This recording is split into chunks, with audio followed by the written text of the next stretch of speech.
Hello, hello. I am tuning in from San Jose, Costa Rica. I didn't check in at all last week. I was traveling to an amazing community in Nicaragua on Ometepe Island called Inanita, teaching a self-defense course there. So I wasn't checking in, but I was writing every day.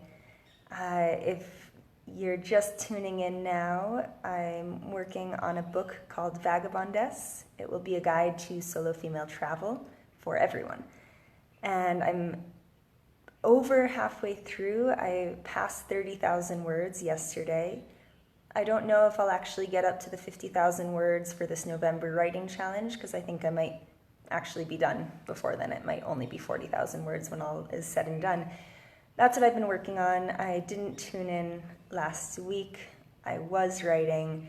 And as I've been writing, I've been thinking about all of the stories that we tell about writing and art and creativity that are really not very helpful. So the title of this video today is Debunking Myths About Writing. And I want to talk about this because I think there are a lot of people out there who want to create more and want to make art or want to write, and they're letting these myths get in their way. So here we go. Myth number one, it has to be the right time, the right place, the right setting, the right pen, the right fill in the blank.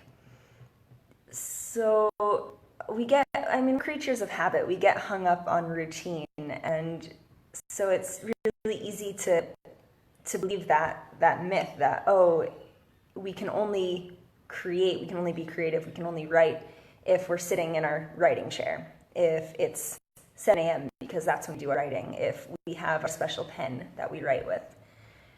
And what's not being said there, but what that's actually telling us is, if I don't have that thing that I tell myself I need to be creative, then I can't be creative. And that's so limiting, because what if we wake up late and we miss our 7 a.m. writing time? What if we lose our favorite writing pen? What if we're traveling and so we can't follow our normal routine? It shouldn't matter. We can always be creative. It's not about having the perfect setting. It will never be the perfect setting. And if we wait for everything to be just right, we'll be waiting forever. So better to just start when everything is wrong and do it anyways. Myth number two, we have to wait for inspiration to start writing or to start creating. I think this is like a really deeply embedded cultural belief that creativity is something that just shows up. It's like the spark and it comes, and when we're hit with that creative inspiration, we make magic, and if we have writer's block or we're not feeling inspired, we just don't do anything. Anyone who creates for a living knows that that is untrue. I've been writing content and creating content for different businesses and clients for a long time, as well as for my own projects. And so I very quickly learned that I couldn't wait to feel inspired because I had deadlines, or I had commitments to myself, or I had commitments to my clients. So hello, people who are sending me waving, watching. I'm glad you're here. So just to get back to that, I quickly learned that you can't wait to feel inspired, not if you want to actually be actively creating all of the time. Myth number three, you need to know exactly where you're going before you start. Some people might work like that, actually, so I'm not saying that can't be the case, but a lot of us, that's not going to be our creative process. A lot of us, we start writing, and in the writing process, in the creative journey, we actually figure out where we're going. And maybe that means we throw out pages and pages and pages of writing because that was just part of getting to where we were going, and we just didn't know that at the beginning. But it doesn't matter. So it's not about like waiting and having a plan and knowing exactly where we're heading and then starting, because again, if we wait to know exactly where we're heading with a creative project, we might end up waiting forever. And myth number four is that it has to be perfect as soon as it comes out onto the page. That's not how it works. I mean, I have 30,000 words on the page right now. I have no idea if they're any good, and I'm not worrying about that right now. That's going to be for the revision process and the editing process.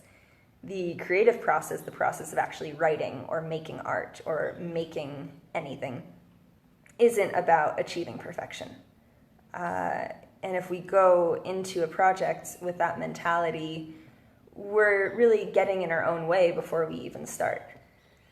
So just to recap, myths about writing: that everything has to be right in terms of the setting, that we have to wait for inspiration, that we have to have everything planned and know where we're going before we get started, and that as soon as it comes out, it has to be perfect. None of those things are true, in my opinion.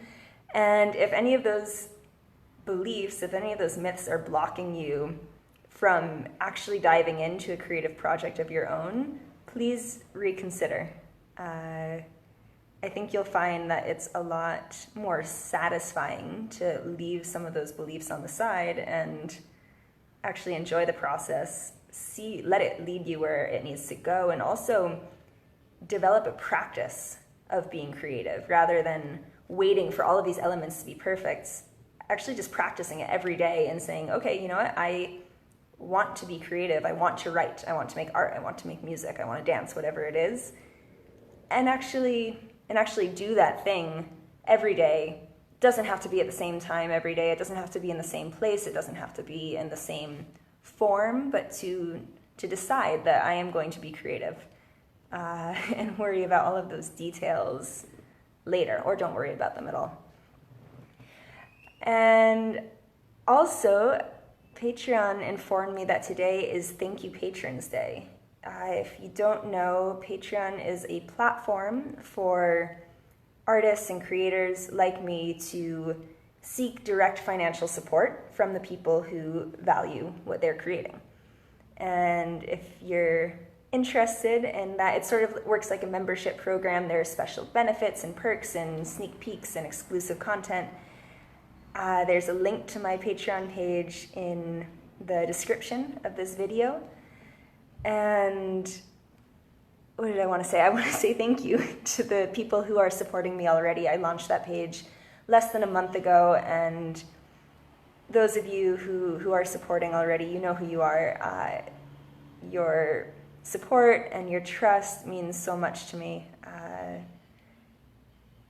I appreciate you, and also all of you who are supporting me in so many other ways. I appreciate you as well, and really feel driven in this work and driven in this particular project of writing this book because I feel you out there supporting me, and so know that that is seen and valued so much.